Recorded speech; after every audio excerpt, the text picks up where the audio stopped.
शौहर अपने भाई के साथ बीवी का पीछा क्यों कर रहा था? आखिर बीवी का अफेयर शौहर ने कैसे पकड़ा?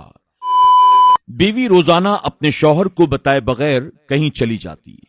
शौहर घर पर बैठकर रोजाना शक करता कि आखिर मेरी बीवी मुझे बताए बगैर कहां चली जाती है। क्या वो किसी और मर्द के पास जाती है? कहीं किसी लड़के के साथ इसका कोई अफेयर तो नहीं है? मुझे इस पर नजर रखनी होगी। एक दिन मैं इसे जरूर रंगे हाथों पकड़ लूंगा। शौहर ने अपनी बीवी की हरकत की खबर अपने बड़े भाई को कर दी। उसके भाई ने कहा, अब अगली मर्तबा जब भी तेरी बीवी तुझे बताए बगैर घर से बाहर जाए तो सबसे पहले तू मुझे बताना। हम दोनों मिलकर उसे रंगे हाथों पकड़ लेंगे और उसे उसके पूरे खानदान के सामने जलील करेंगे। अब शौहर उसी मौके का इंतजार करने लगा कि अगली मर्तबा मेरी बीवी जब मुझे बताए बगैर घर से बाहर जाए तो मैं ये पता लगाऊं कि आखिरकार ये कहां जाती है। एक दिन शौहर घर पर बैठा हुआ अपने मोबाइल में मसरूफ था। बीवी अपनी घड़ी की तरफ देखती है और ये सोचती है कि अब मेरे बाहर जाने का वक्त हो चुका।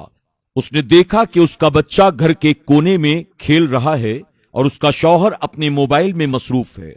वो धीरे धीरे चुपके से किसी को बताए बगैर अपने मामूल के मुताबिक घर से बाहर निकल गई।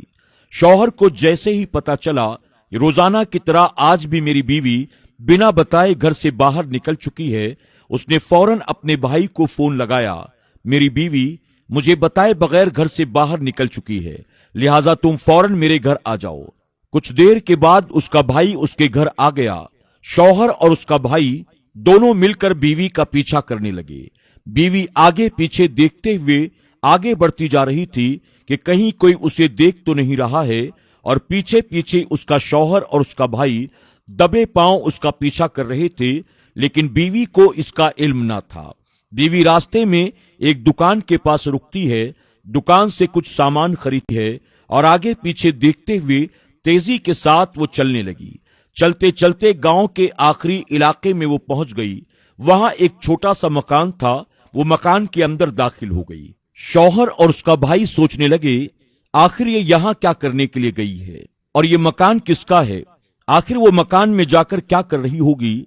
अब दोनों आगे बढ़कर मकान के अंदर देखते हैं। घर के अंदर एक अंधे बुजुर्ग मौजूद थे, उनकी एक छोटी सी बच्ची थी और घर में एक बकरी भी मौजूद थी। बीवी घर के अंदर दाखिल हुई। पहले उसने घर को अच्छे तरीके से साफ किया, घर के अंदर मौजूद तमाम बर्तनों को साफ किया। उसके बाद उस बच्ची के साथ खेलने लगी। काफी देर खेलने के बाद उसने घर में जो बकरी बंधी हुई थी उसका दूध निकाला, और दूध निकालने के बाद नाबीना बुजुर्ग से वो कहने लगी, दूध मैंने पतीली में रख दिया है, जब दूध वाला आए तो उसे दे देना। उसके बाद वो दुकान से जो सामान लेकर आई थी उसने उसे खोला।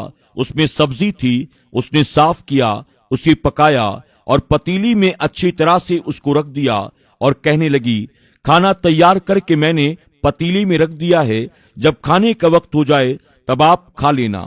इसके बाद फिर बच्ची के साथ वो खेलने लगी और कुछ देर के बाद उसने अलविदा कहा और वहां से रुखसत हो गई।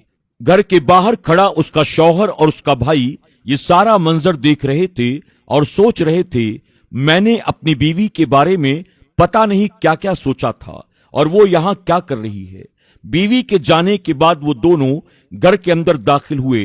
अंधे बुजुर्ग से उन्होंने पूछा, आप कौन हैं? तो बुजुर्ग ने कहा, मैं अंधा हूं और ये मेरी पोती है।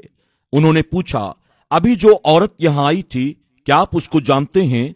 तो बुजुर्ग ने कहा, उस औरत ने एक रोज मुझे सड़क के किनारे रोता हुआ देखा था। उस वक्त उसने मेरी पोती को खाना खिलाया और फिर उसे मेरे घर लेकर आई और हमारे घर के हालात को देखकर वो बहुत गमजदा हुई। तब से लेकर आज तक वो रोजाना हमारे घर पर आती है, घर का सारा काम करती है, हमारे लिए खाना तैयार करती है, हमारी बकरी का दूध दूहती है। जरूर इसके माँ बाप या इसका शौहर एक नेक दिल इंसान होंगे, वरना आज के जमाने में हम जैसे बेसहारा लोगों की भला कौन मदद करता है। मैं रोजाना अल्लाह की बारगाह में उसके हक में दुआएं करता हूं कि अल्लाह ताला उसकी और उसके अहले खाना की उम्र में बरकत अता फरमाए, अल्लाह उनके रिस्क में बरकत अता करे, अल्लाह उनकी हिफाजत फरमाए। ये सुनते ही शौहर और उसका भाई फौरन वहां से बाहर निकल गए, बीवी के पास आए और आकर उससे माफी मांगने लगे। वो कहने लगे, हमें माफ करना, हमने बहुत बड़ी गलती की, हमने तुम पर शक किया, लेकिन तुम एक नेक दिल औरत हो। हमने तुम्हारे बारे में न जाने क्या क्या सोचा था, लेकिन तुम कुछ और ही निकली। फिर शौहर ने अपनी बीवी को सारा वाकया सुनाया और फिर पूछने लगा, आखिर तुमने मुझे इस काम के बारे में क्यों नहीं बताया? तो बीवी कहने लगी, दरअसल बहुत से काम ऐसे हैं जो सिर्फ और सिर्फ अपने रब की रजा के लिए करने चाहिए, दुनिया वालों को दिखाने के लिए नहीं। यही वजह थी कि मैंने आपको इसके बारे में आज तक कुछ भी नहीं बताया, और मैंने ये तय कर लिया था कि जब तक मुझसे हो सकेगा मैं सिर्फ अपने अल्लाह की रजा के लिए ये काम करती रहूंगी, ताकि अल्लाह तबारक ताला हमारे रिस्क में बरकत अता करे, हमारे गुनाहों को माफ फरमाए और अल्लाह हमें दुनिया में इज्जत, आखिरत में जन्नत अता फरमाए। सुभान अल्लाह।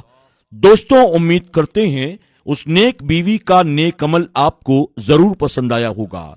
आज की हमारी इस कहानी के बारे में आपकी क्या राय है? कमेंट बॉक्स में जाकर जरूर कमेंट करें, और कहानी पसंद आने की सूरत में इसे लाइक करना और अपने दोस्त अहबाब के साथ शेयर करना न भूलें। आज की वीडियो में बस इतना ही। अस्सलामु अलैकुम व रहमतुल्लाहि व बरकातुहू।